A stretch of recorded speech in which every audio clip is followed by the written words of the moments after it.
Watch. Megyn Kelly and Bill Maher come to blows during contentious interview. She wins the day. I haven't seen any of this yet. I can't wait to see it. I've really been out of the news for a couple days now. I've been sick. I think I had like pneumonia or something. I'm still recovering from that, but I wanted to definitely do some reporting today because I just feel weird not being able to report things, not being able to talk about what's going on. So I might be bumbling around with some of my words and stuff. Please excuse me. I'm still recovering.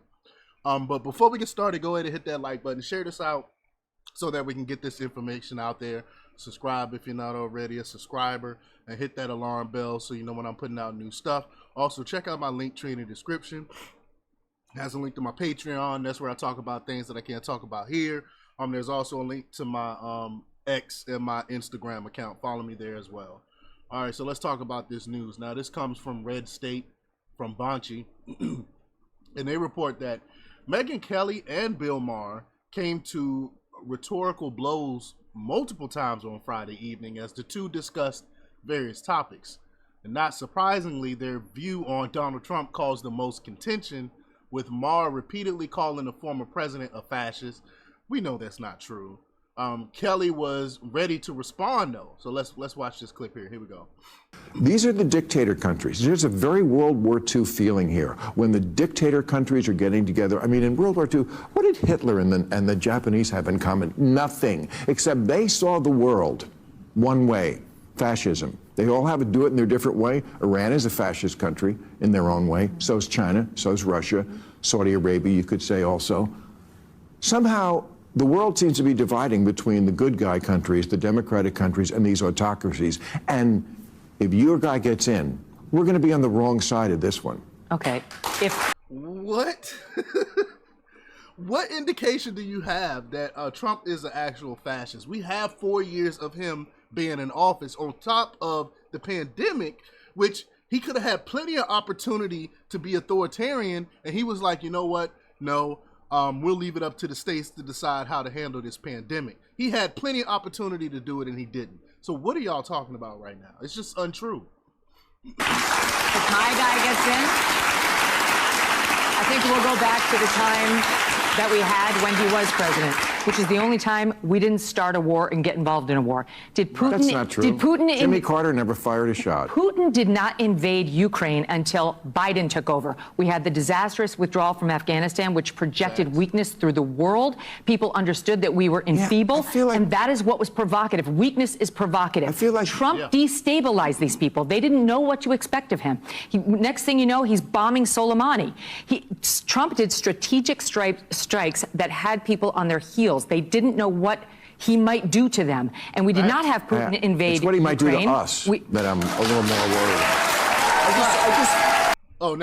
Now he's the one that brought up other countries and authoritarians in other countries and stuff. And now he's talking about he's worried about us. What are you talking about, man? What are you talking about? I feel like We've had 4 years of Trump. We've had 4 years of Trump.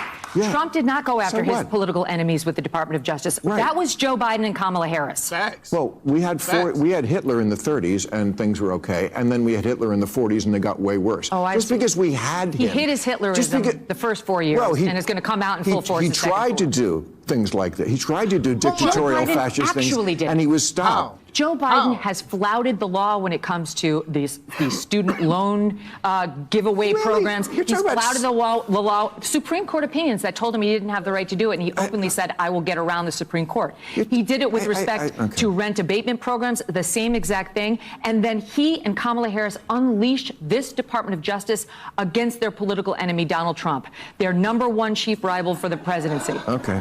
Well, is it funny? Because they did it. We'll see. You want to talk fascism? That's fascist. That's facts.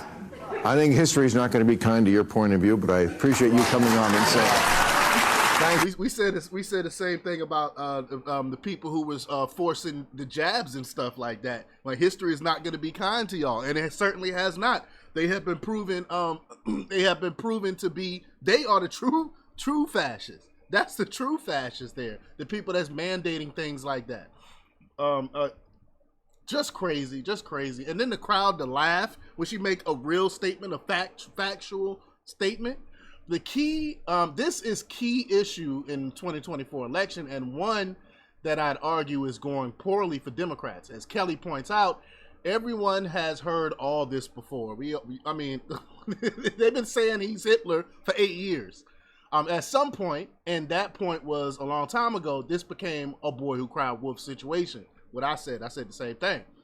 You can only call someone a fascist so many times before people want to see some actual evidence, and people mouthing off on MSNBC aren't going to qualify. Trump was president for 4 years. If anything, he was too soft at times in wielding lawful executive power. He was not a fascist, and those still saying that come across as unhinged, and rightfully so. Worse, they come across as deflecting. Voters are concerned about issues that affect their everyday lives. Continuing to try to turn this race into a referendum on democracy is not working for Democrats because it makes them look delusional and out of touch. So I'm okay with them continuing to call Trump a fascist because it's not working. It hasn't never worked, and it's not going to work in this election. So if that's all they got, keep it going. I don't care because, again, it's not working. Continuing, Maher tried to turn things around by claiming that the economy is going great. Who believes that? He lives in his bubble, though. He lives in his Hollywood bubble. And he said things are going great and that Trump's economic success was the result of Barack Obama, which we all know is not true. Because Barack Obama, the GDP, I think, was what, 1.5 or something like that. And then Trump came into the office and doubled that. So after his policies went into effect, so they just make stuff up because we have actual facts to disprove these things. But it took about 2 seconds for Kelly to sniff off the inconsistency in that statement, causing Maher to change the subject again. Because of course, when you're losing the debate, what you do is you change what people are talking about. Do they not have that clip here? I wish they had the clip here. I'm just gonna read it because they don't have the clip here. It says, Maher says, well, I mean, I could argue with that too. If Trump had this economy and I could go through all the stats, the stock market is through the roof, wages are up. Kelly said, not as high as it was under Trump, which is facts. Maher, well, first of all, Trump inherited somebody else's economy. Kelly, that's what Barack Obama would like us to think. And Maher said, well, it's true, really. On day one, everything changed. Kelly said, so walk me through it. So Trump has Obama to thank for his economy, but Biden can't thank Trump for anything. Right? And then Maher said, okay, let's get off this. So he changed. And because Obama is a raging narcissist, he's been campaigning for Kamala Harris by claiming that he was responsible for the economy under Donald Trump. There's just one problem with that logic. If it were true, then that would mean Trump is responsible for whatever economic success exists under Harris and Biden administration. They can't have it both ways, and Maher has no answer when called out. That's why he switched the subject. Still, he just couldn't shut up about fascism. He was like a dog yelping the same thing over and over again. So Maher said, these are the dictator countries. They're very cold. There's a very World War II feeling. Here when the dictators were getting together. I mean, in World War II, did Hitler and the Japanese have in common? Nothing, except they saw the world in one way, fascism. We watched that clip. But I've never become as big of a fan of Maher as some others on the right, and this is the reason why. Sure, he says some good things on the issue of transgenderism, which we'll get to momentarily, but overall, he's still a left-wing imbecile. True. China is a fascist country. How is the largest communist nation on earth a fascist country? And how are Iran and Saudi Arabia fascist countries? Does Maher think fascism is a synonym for dictatorship? Last I checked, Russia is the birthplace of mainline communism, but Putin, a former KGB member who longs for the return of the Soviet Union, is also now a fascist. See, this is why words like that loses its meaning. Words have actual meaning, right? I told you I haven't gone over this article. But because it's been so overused, fascism no longer means anything. That's what I was just alluding to. That hand has been overplayed, and while Maher's left-wing audience will eat up whatever he says, the broader electorate has become numb to this stupidity. As Kelly goes on to explain, maybe instead of arguing from vast general,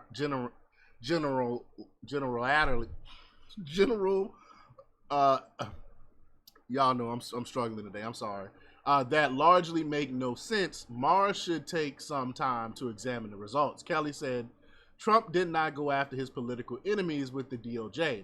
That was Joe Biden and Kamala Harris, which is all true. I mean, we saw the clip there for all of that. But Maher's intellectual dishonesty is on full display in that exchange. He dismisses Biden's lawlessness and flouting of the democratic structure while not naming anything that Trump supposedly did with his presidential power that could be considered fascist. It's just a meaningless buzzword. It's true. And when you ask for actual evidence of him committing fascist acts, actions, I'm more of actions than words, we can't find any. There's no example of that. But meanwhile, it is Biden and Harris who have used the Department of Justice to try to jail their chief political opponent before a major election. The audience laughed at Kelly's claim, but they wouldn't be laughing had it been Trump who had done that while he was in office, and everyone knows it. Does the rule of law matter or not? Not to leftists, not to Democrats. Only if a Republican does something does the laws matter. But because if Democrats get to pick and choose based on what they decide is a threat to democracy, then the rule of law no longer holds weight. As I mentioned earlier, there was one moment of agreement between Maher and Kelly, though. So let's play this clip here. Almost equally important, maybe as important, is what we're doing to our children with this trans insanity. I mean, this is almost my single issue. We are chopping off the healthy body parts of young children without 100%. We are doing that. Well, we are definitely doing that. Without any inquisition. That's what it is. So into I don't what's know what happening. the oohing is about. I don't either. Right. Pay attention, because I'm about to give you a truth bomb. Kids who are suffering from bullying or who have been sexually assaulted or who are going through normal puberty and feel uncomfortable in their bodies will say to their parents, I'm not sure, maybe I'm gender confused. They will send them into a psychiatrist or psychologist who are told by our organizations, the American Psychiatry Association and all the others that run their licensing, you must affirm. Affirm is the only standard. And so the child gets... I'm gonna play the rest of this in a second, but there was a study that was done in 2015 by someone that was actually for the mutilation of children. I can't remember her name. I apologize, I can't remember the name of the study because, I'm still kind of cloudy from feeling sick. But anyway, it was done in 2015, and because... I'm sorry, they started it in 2015. It was a longitudinal study. Longitudinal studies are studies that are done over a long period of time to find, find out effects of certain things. But anyway, they started the study in 2015, and it was supposed to be coming out soon, but they didn't release the study because it was totally the opposite of their hypothesis, which basically showed that affirming childcare does not stop kids from harming themselves. It does not stop them from suicidal ideation or suicide attempts. It makes absolutely no difference. In fact, in some cases, it actually harmed the children. So they did not release that study, which is just incredible. I was gonna do a video on that before I got sick. Gets told, you're right, you are secretly a boy, or vice versa. And the child gets put on puberty blockers, into cross-sex hormones, which sterilize a child and deprive the child of any chance of sexual pleasure for the rest of his or her life. We're talking about 9, 10, 11-year-olds who cannot give informed consent. Then they have body parts chopped off by a medical establishment and by parents who mean well but believe in these doctors, and they shouldn't. And when they inevitably get past the awkwardness of puberty or what have you, and they want to turn around and detransition, those who love bomb them on Reddit saying, come on in, the water's fine, abandon them. They are depressed. They have changed their bodies forever in a way that is irreversible. And we are all sitting back saying, it's a remote issue, as Kamala Harris said. It's not remote. It's the issue of our time, both with respect to children and women's rights. Facts. Well, let's back up a little on that. Facts, all facts. I mean, I see it myself in my private practice. A lot of these people, a lot of these children that go in for this gender affirming care, overwhelming majority of them end up wishing they have never done it. I mean, you can call it anecdotal, but even from the studies, it supports my anecdotal. Sorry, y'all, brave fart. I told y'all I'm not feeling well. So I apologize, but it basically affirms what I've seen anecdotally. But credit to Maher for managing to be on the right side of at least one issue, I suppose. Still, I continue to see him as mostly an intellectual lightweight who is reduced to repeating hysterical buzzwords when he's challenged. Kelly won the day during these exchanges. From these clips that I've seen, I would agree. But y'all, let me know what y'all think about this. Leave your comments down below. Like, share, and subscribe. And check out jjthepsychotherapist.com for the latest in news. Until next time, peace.